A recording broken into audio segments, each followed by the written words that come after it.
Paz e graça, bom dia, igreja. Queridos irmãos, vamos hoje comentar o capítulo 9 da nossa revista. E o capítulo 9 trata sobre Jefté e Sansão, fracassos e vitórias, né? Vamos falar sobre esses dois grandes juízes, que são os últimos. Mas antes de falarmos especificamente sobre cada um deles, no que diz respeito às suas virtudes, né, e os seus defeitos, vamos começar falando um pouco sobre o livro de Juízes. O livro de Juízes, em hebraico, chama-se Sefer Shofetim. É o 7º livro da Bíblia.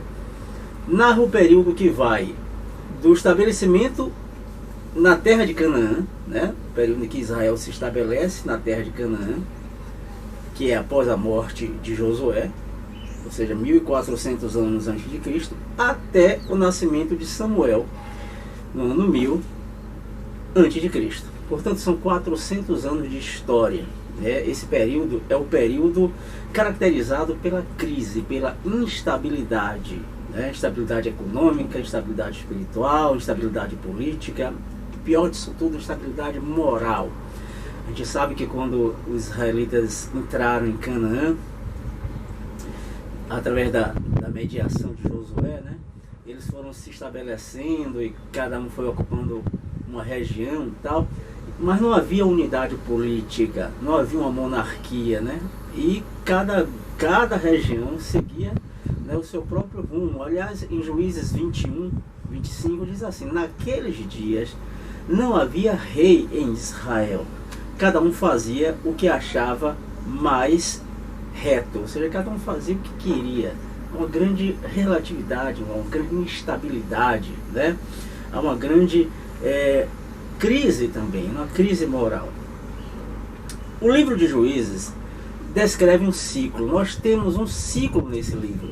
Esse livro a gente pode entender ele por certas situações que se repetem, né? Então, esse livro descreve um ciclo, um padrão, digamos assim, um padrão, né? Como é esse padrão? É assim: o povo se mostra infiel ao Eterno, né? O povo se desvia, eles correm atrás de deuses estrangeiros, algo que foi extremamente proibido, né, por Moisés, pela Torá. E aí o Senhor os entrega nas mãos de seus inimigos. Então eles se desviam, seguem atrás de outros deuses, Asherá, Rainha dos Céus, né, Baal, e aí o Senhor os entrega, né, nas mãos dos seus inimigos. Daí esse povo se arrepende. Olha o segundo momento: se arrepende, se humilha, implora misericórdia, e Yahvé, que é o nosso Deus Todo-Poderoso, ele levanta juízes, né? Ele levanta chefes que libertam o povo da opressão. Mas logo depois disso, meus irmãos, né, eles caem novamente na falta de fé, e o ciclo se repete. Então são 400 anos de um ciclo, de um padrão, né? Eles se desviam, já entregam eles nas mãos dos inimigos, eles pedem perdão, e o Senhor, como é um Deus amorável, misericordioso, levanta juízes. É sobre esses juízes, dois deles, que nós vamos tratar hoje. Esses juízes, eles libertam o povo, depois o povo cai outra vez no desvio, né, na idolatria, e esse processo se repete. A estrutura do livro vai por aí, né? O livro menciona 12 juízes. Eu não vou falar aqui o nome dos 12, mas nós temos alguns que foram os principais, né? Juízes, esses Shofetim, eles foram chefes levantados, né, por Deus para libertar o povo numa situação bem circunstancial. Nós temos 12 juízes. Os principais foram Otoniel, Eude, Débora, quem não se lembra de Débora, Gideão, Abimeleque, Jefté e Sansão. Esses foram os principais. Nós vamos falar especificamente, né, sobre esses dois, Jefté e Sansão, tá? Então, especificamente esta lição aqui, que é a lição 9, né? Jefté e Sansão, fracassos e vitória, tratam desses dois juízes, desses dois chofetins levantados por Deus para salvar o povo, né, da opressão, salvar o povo dos seus inimigos. Como eu já disse e repito aqui, não havia um monarca, não havia uma administração, um exército único, uma administração unificada, né? Não havia um governo. Então, cada região reagia por si própria, né? Cada região tinha uma espécie de autonomia política e cada um deles se viravam como podiam, né? Muito bem. Então, especificamente, a lição refere-se a dois grandes juízes, a Jefté e Sansão, caracterizados por terem virtude e também defeitos. Vejam que essa lição trata de virtudes e defeitos. Nós não estamos falando desses dois juízes, mas na verdade nós estamos fazendo aqui vamos fazer ilações sobre a própria liderança, né? A liderança, ela tem que ter características que lhe são específicas, que lhe são próprias. A Bíblia nos dá exemplos de líderes que foram extremamente virtuosos e outros não tanto. Então esses juízes, eles têm virtudes e têm fracassos. Nós que exercemos liderança de alguma forma, precisamos analisar as virtudes, aprender com eles, né, e afastar-nos dos seus fracassos. Então, a lição é uma reflexão sobre a vida desses dois juízes. Vamos falar um pouco sobre Jefté. Jefté fazia parte da cidade de Gileade, ele era um gileadita. O povo de Gileade estava sendo ameaçado pelos amonitas. Amonitas eram daqueles povos que existia naquele contexto antigo, né? Tinha os moabitas, edomitas, né? Moabitas. Então esses povos, eles sempre foram inimigos de Israel. Acontece que esses amonitas, nesse contexto de fraqueza, nesse contexto de falta de unificação, nesse contexto de relatividade, eles se aproveitaram para desejaram conquistar partes da terra de Israel, né? Sobretudo o sul. O que acontece aqui, né?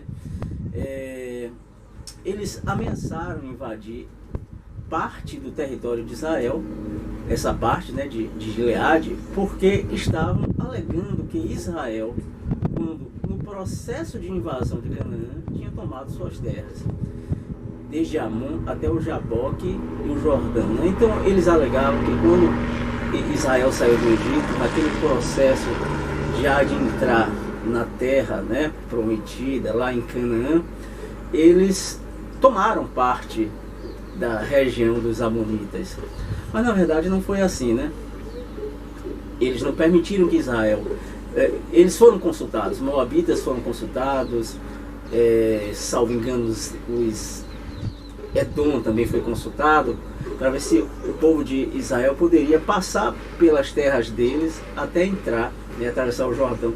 Mas eles não permitiram, e tem mais, não permitiram, reagiram. Nesse processo de reação, eles perderam parte das terras deles, né? Eu falei aqui no sul, mas mais ao norte. Então não era verdade, né, que Israel tinha tomado, usurpado as terras deles. Eles perderam parte das terras deles porque eles guerrearam contra Israel. E nesse processo Israel tomou aquelas terras e já foi criando uma espécie de uso capião espiritual, porque já havia muito tempo que os israelitas ali habitavam, né? Então eles queriam de volta. E aí, né, nesse processo, essa terra ela passou a ser habitada por Israel, né? A região de Gileade e tal. E eles queriam ela de volta, depois de tanto tempo que eles haviam perdido, né? Depois de muitos anos passados que eles guerrearam contra Josué, eles estavam querendo essa terra agora de volta. Então o contexto é esse. É nesse contexto que o povo de Gileade, né, não só o povo, mas também os anciãos, eles convidaram Jefté para liderá-los como comandante. Jefté aceita esse convite, mas ele vai colocar aqui uns senãos, né, uns senões. Para ele, Jefté aceita mas na condição de que após a vitória, né, pressupostamente, ele continuaria no comando, tá certo? Então ele foi muito inteligente. Vocês estão querendo me usar aqui para livrá-lo de uma situação específica e depois vocês me descartam. Ele vai dizer, não, eu aceito conquanto que eu me torne um chefe, né, constante, não apenas provisório. Então o contexto é esse. Os episódios, os acontecimentos, os irmãos vão poder consultar nas escrituras sagradas. Vamos aqui tirar as lições no que diz respeito ao caráter, né, ao comportamento de Jefté, né, já que estamos avaliando esses líderes no que diz respeito a virtudes e defeitos. Ele era um homem valoroso. Irmãos, não sei se os irmãos se lembram, o próprio Senhor, ele aparece, né, para aquele personagem bíblico, diz assim, varão valoroso, né? Quem é o varão valoroso? É a pessoa enérgica, destemida, né? É a pessoa corajosa. Então, assim, ele era um varão valoroso. Uma pessoa valorosa é uma pessoa combativa, uma pessoa que presta combate, uma pessoa que é enérgica, que é destemida. E eles, os gileaditas, sabiam disso. Jefté, ele era filho de prostituta. De uma certa forma, ele foi banido da sua cidade pelos seus familiares, porque ele tinha essa condição, né? Então as pessoas olhavam ele como uma pessoa de segunda categoria, de segunda classe, porque, né, a sua procedência, os seus genitores não vieram, assim, vamos dizer, né, não eram pessoas aparentemente honráveis, e isso deixava nele uma grande mágoa, tá certo? Então ele tem esse ressentimento, mas ele era corajoso, ele era enérgico, ele era determinado. E aí as pessoas conheciam nele essa característica de ser um varão valoroso, né? Destemido, enérgico, corajoso.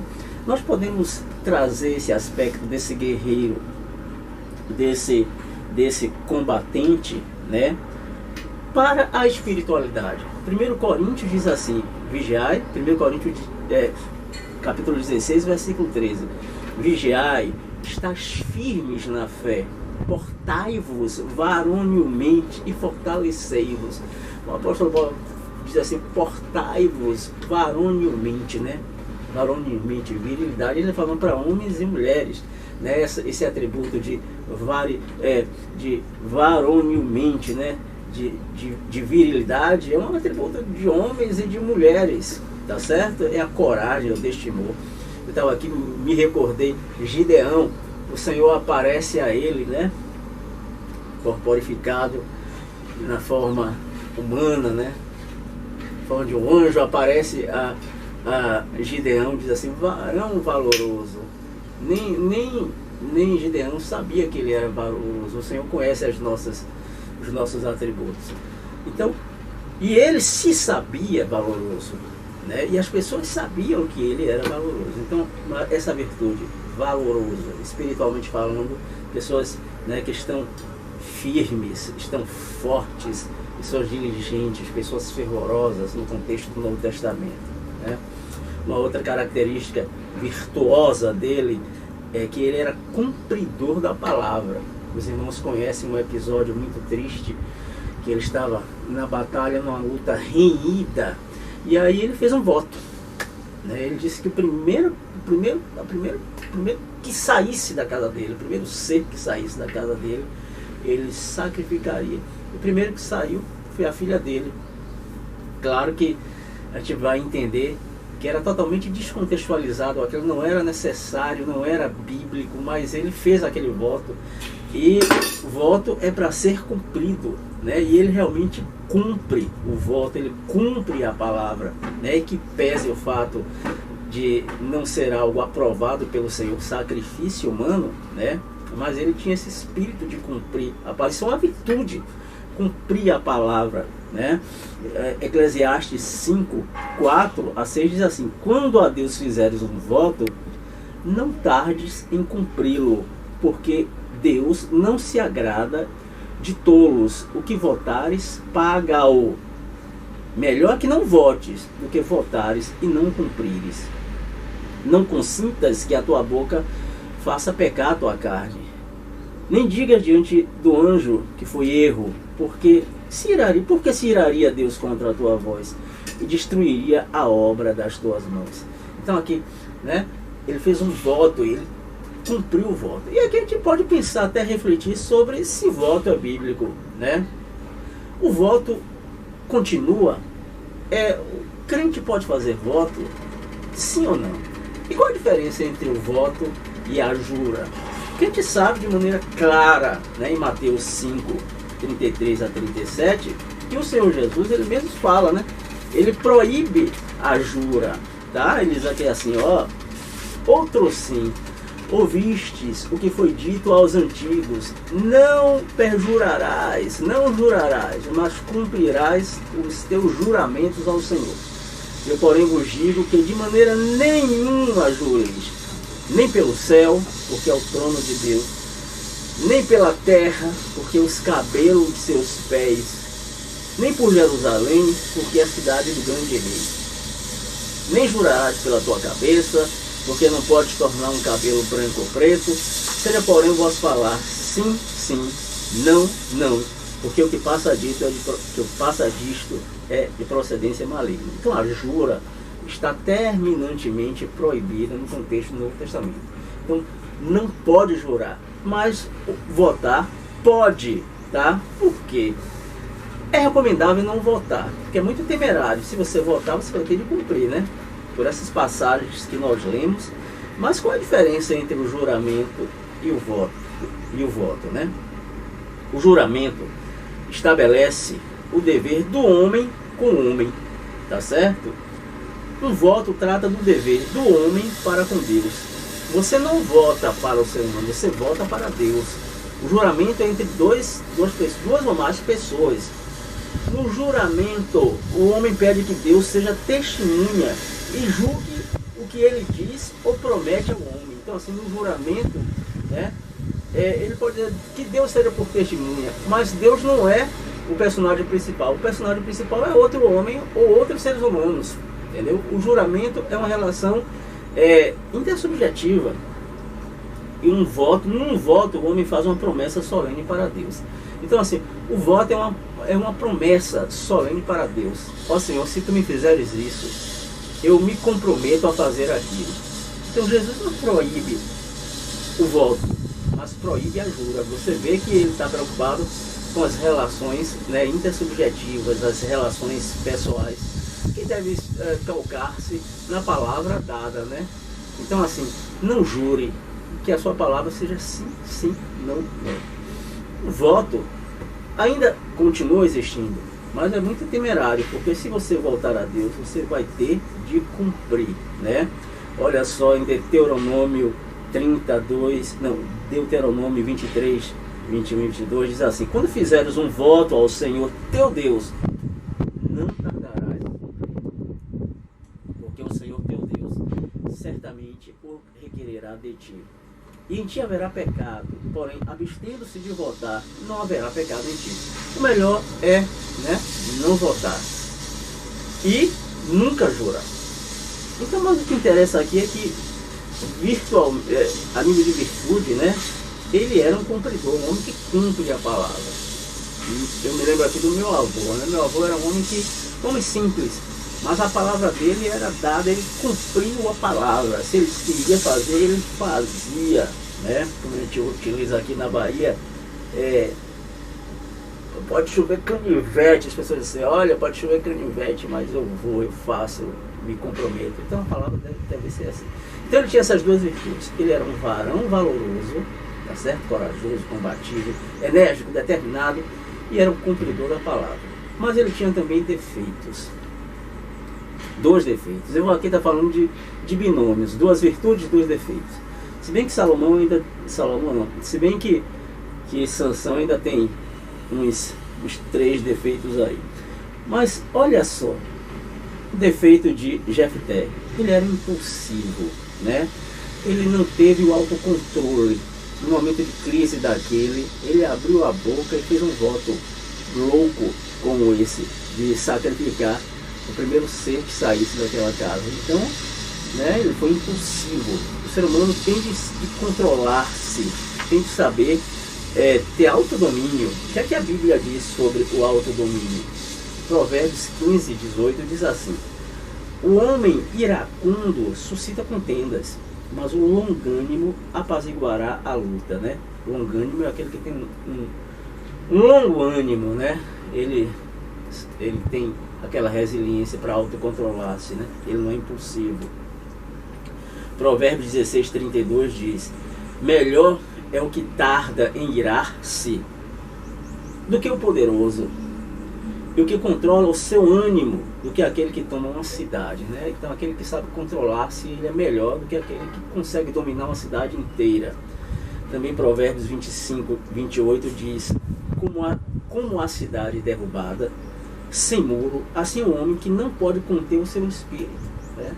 Então ele queria tanto aquilo, ele queria tanto aquela vitória, que aí ele, ao arrepio da Torá, ao arrepio da tradição judaica, né, dos costumes bíblicos, da vontade de Deus, ele faz uma jura como essa. Então ele era impossível.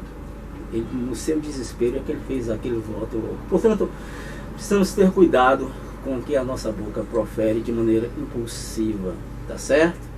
Ele era impulsivo, um defeito. O líder não pode ser assim, impulsivo, iracundo, desequilibrado, descontrolado, né? Tomar decisões sem antes pensar e refletir. Um outro defeito dele é porque ele foi muito insensato ao fazer um voto como esse, né? Sensato, desconhecedor da natureza de Deus. Deus jamais aceitar um voto desse. E faltou sensatez, faltou bom senso, porque ele sabia, e todos ali sabiam, que quem sacrificava seres humanos eram os cananeus, né? Sacrificavam os filhos a Baal e colocavam esses filhos como fundamento de casas, tal, tudo isso é horrível. Não havia assim uma tradição de sacrifícios humanos. Então foi muita insensatez dele. Ele revelou uma pessoa que não conhecia a natureza do nosso Deus, e ele realmente foi muito insensato, né, ao tomar uma providência como aquela, um voto como aquele. Provérbios 3, 21 a 24 diz: filho meu, não se apartem estas coisas dos teus olhos, guarda a verdadeira sabedoria e o bom senso, porque serão vida para a tua alma e adorno ao teu pescoço. Então andarás confiante pelo teu caminho, e teu pé não tropeçará. Quando te deitares, não temerás. Ao contrário, teu sono será suave, né, ao te deitares. Então, aqui fala de sensatez. O insensato, ele toma providências, toma decisões não assodadas, né? É a mesma coisa da impulsividade. Então faltou sensatez nele, faltou desconhecimento. Esses são os defeitos dele, que a liderança, quem a exerce, deve pensar nisso, né? Então, decisões insensatas, decisões que vai causar escândalo, decisões que vai causar discórdia e contenda, né?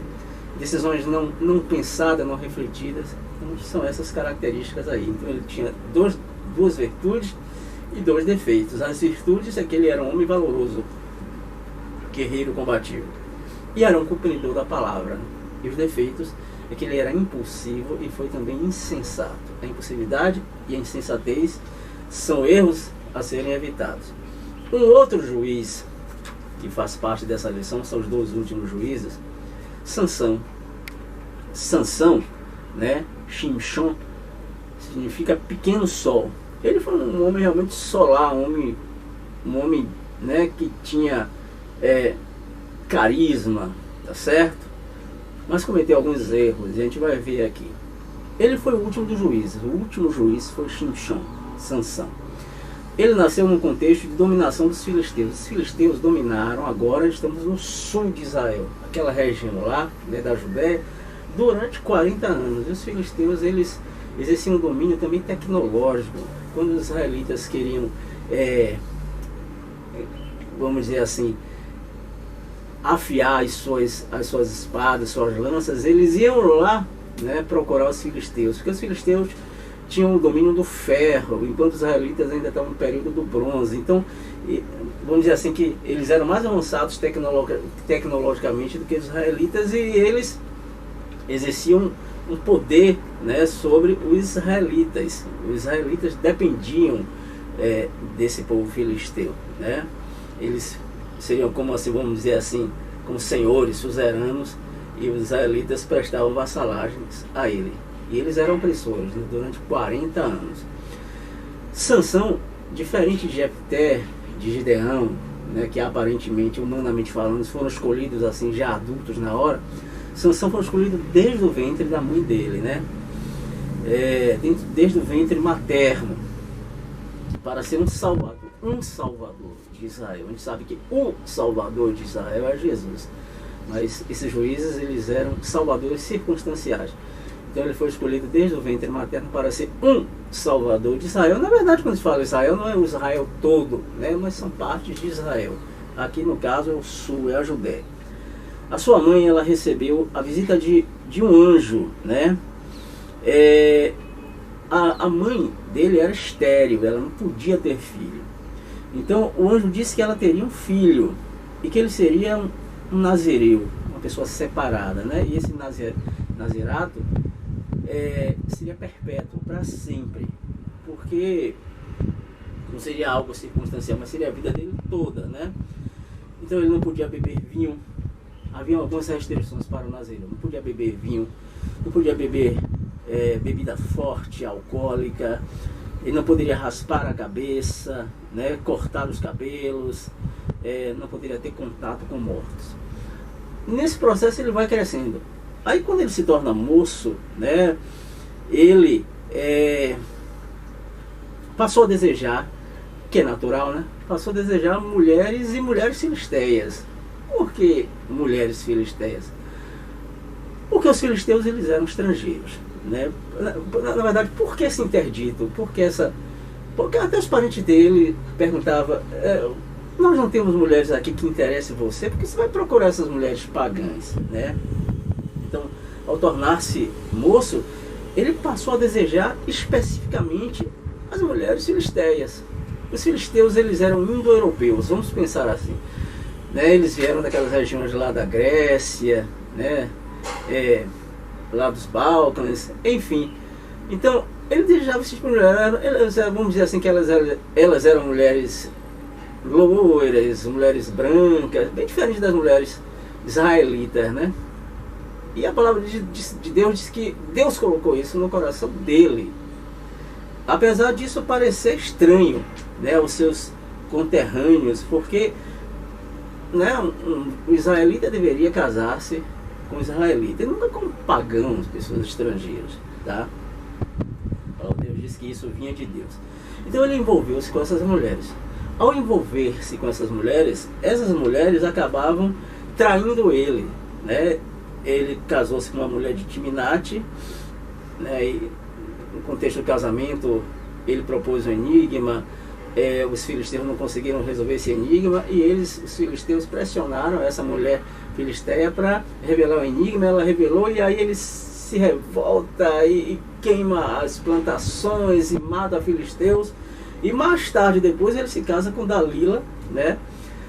E infelizmente, por força da pressão dos filisteus, utilizam ela para que ela revele qual é o segredo da força dele. E ele revela a ela, né? Veja o que é um homem apaixonado.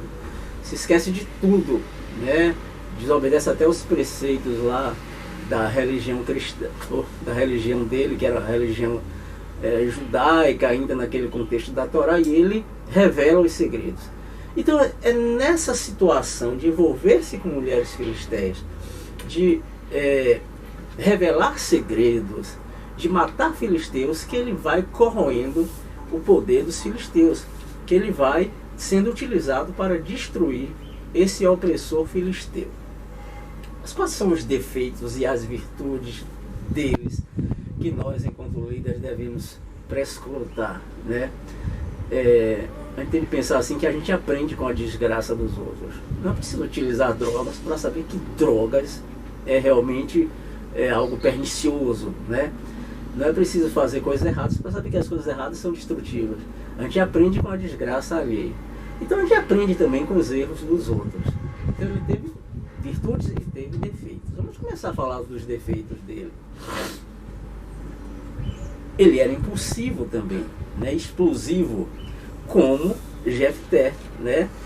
Nós já vimos aqui as características de uma pessoa impulsiva, uma pessoa iracunda, uma pessoa que ira-se, né? Não se controla. Ele era assim, né? Impulsivo, tá certo? Né? Explosivo. Ele carecia de autocontrole. Um defeito dele é o mesmo que o defeito de Jefté, embora ele não tivesse feito nenhum voto. Ele desobedeceu, certo? Uma pessoa que era nazireu, ela deveria manter-se em segredo. Ele não poderia revelar esses segredos. E ele revela esses segredos às mulheres com as quais ele se apaixona, tá certo? Então ele desobedeceu a preceitos religiosos, a preceitos bíblicos. A desobediência gera, né, o pesar, gera o sofrimento. Então ele desobedeceu o voto de nazirato que ele, né, a carreira de nazireu que ele tinha, e aí a sua força foi embora.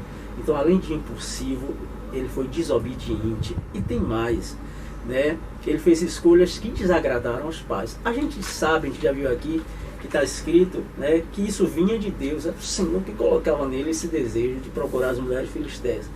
Mas assim, a gente pode também refletir, né, que apesar disso ter vindo do Senhor, ali houve uma desobediência à vontade dos pais. Os pais dele não queriam que ele se envolvesse com essas mulheres essas mulheres filisteias, né? Mais adiante lá, mais anteriormente, a gente vê lá que aborrecia as mães hebreias quando os filhos procuravam as filhas de Et, né? Então, isso, né, ele desagradou aos pais. Nunca é bom desagradar os pais.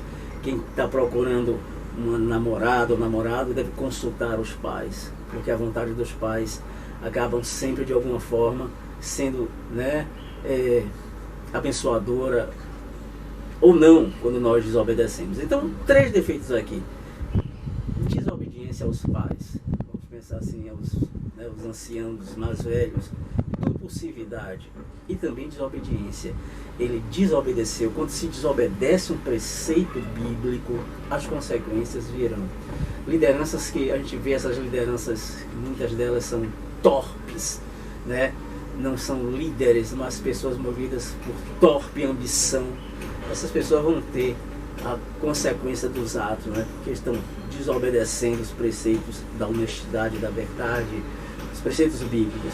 Então ele tinha esses três defeitos: impulsividade, ele era explosivo como Jefté, ele desobedeceu porque ele contou os segredos, né? Aliás, falar, já que estamos aqui refletindo, cuidado para você não sabe partilhar coisas que são muito caras, projetos assim, com pessoas que, né, que não estão assim muito próximas de você. Porque tem pessoas que são invejosas, né? Pessoas, o jargão popular, que tem olho grande, não é bem olho grande, mas assim, né?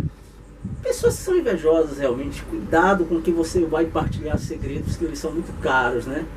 Então, segredos como esse do nazirato ele não poderia partilhar, sobretudo com pessoas pagãs, né? Então, assim, esses cuidados. Ele desobedeceu, ele foi impulsivo e ele desagradou aos pais. Lembre-se dos seus pais quando tomar decisões. Mas ele também tinha virtudes. São 2 virtudes que eu vejo aqui. Ele era solidário aos seus irmãos. Ele era um líder solidário, porque ele identificava-se com o sofrimento do povo. A gente vê tantos pastores que não são pastores, são lobos, que não se identificam, né, com o sofrimento da coletividade.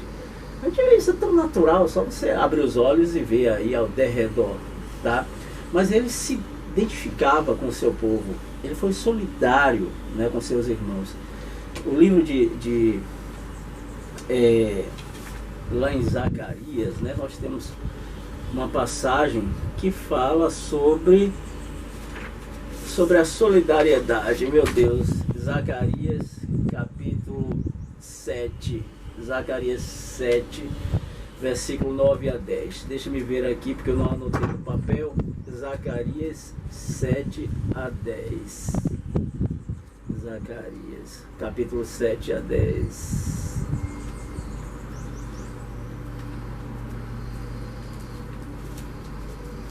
Deixa eu me achar aqui. Oh meu Deus, cadê Zacarias aqui, Jesus? Pronto, Zacarias capítulo 7 diz aqui assim, versículo 9 a 10. 7, 9 a 10 diz aqui assim: assim falou o Senhor dos Exércitos: julguem segundo a verdade e sejam bondosos e misericordiosos uns com os outros. Não oprimam a viúva, nem o órfão, nem o estrangeiro, nem o pobre, e ninguém faça planos para prejudicar o seu próximo, né? Então, cuidar da viúva, do órfão, do estrangeiro, não fazer planos egocêntricos, egoístas, que voltem só para si mesmo. E ele não era assim. O erro dele foi apaixonar-se por mulheres pagãs, mas apesar de ser impulsivo, ele era uma pessoa que era solidário com o seu povo. Então o líder tem de ser solidário com o seu povo, né? Não existe líder de gabinete, de discurso, né, teórico. É aquela coisa de identificar-se, doar-se, conviver, caminhar junto. Então, solidariedade à dor de seus irmãos era uma virtude de Shimshon, de Sansão.